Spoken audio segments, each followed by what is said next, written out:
ऐनको रूप लिन्छ। ऐन संघीय कानून हो, त्यसपछि त्यही कानूनको अधीनमा रहेर सरकारले काम गर्छ, काम गर्नुपर्छ। त्यही हो विधिको शासन भनेको।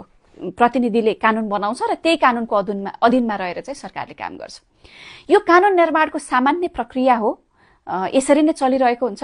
तर जब संसद अधिवेशन चलेको अवस्था हुँदैन र कुनै कानून आवश्यक भएको कारणले अभाव भएको कारणले सरकारले काम गर्न सकिरहेको हुँदैन वा कठिन भइरहेको हुन्छ, त्यस्तो अवस्थामा संविधानले अध्यादेश लिएर आउने अधिकार पनि सरकारलाई दिएको छ। संविधानको धारा 114 मा संघीय संसदको दुवै अधिवेशन चलिरहेको अवस्थामा बाहेक अन्य अवस्थामा चाहिँ तत्काल केही गर्न आवश्यक परेमा मन्त्री परिषदको सिफारिसमा अध्यादेश जारी गर्न सक्नेछ भन्ने व्यवस्था गरेको छ। मन्त्री परिषदले अध्यादेशको मस्यौदा तयार गरेर राष्ट्रपति समक्ष पठाउँछ र राष्ट्रपतिले स्वीकृति दिएपछि त्यो अध्यादेश कानून सरह नै लागू हुन्छ। तर त्यो अध्यादेश 60 दिनभित्र संसदमा पेश गर्नै पर्छ।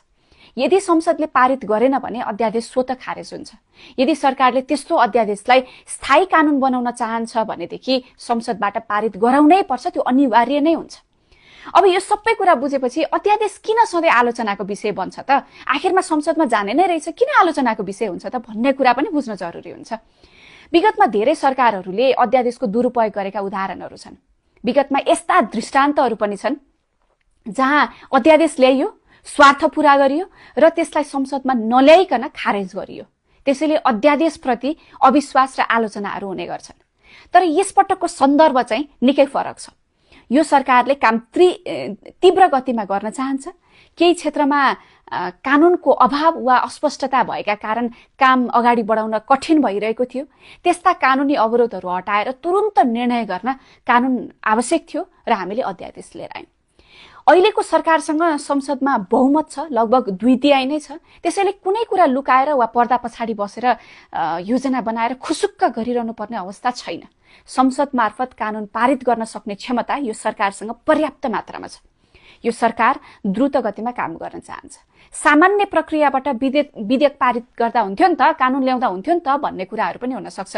तर त्यसरी सामान्य प्रक्रियाबाट संसदमा गएर विधेयक पारित गर्न एकदम फास्ट ट्र्याकमा काम गर्दाखेरि पनि कम्तीमा 3-4 महिना लाग्न सक्छ। त्यसकारण सरकारले द्रुत गतिमा प्रभावकारी रूपमा काम गर्न अध्यादेश सिफारिस गरेको हो। सम्माननीय राष्ट्रपतिबाट जारी भएका सबै अध्यादेशहरू हामी संसदमा पेश गर्छौं नै।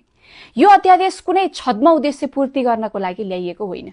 यो राम्रो काम गर्नको लागि, छिटो काम गर्नका लागि र सरकारलाई अझ प्रभावकारी रूपमा जनताका मुद्दा समाधान गर्नका लागि ल्याइएको। सरकारले जे गर्छ पारदर्शी रूपमा जनताको हितमा काम गर्छ। धन्यवाद।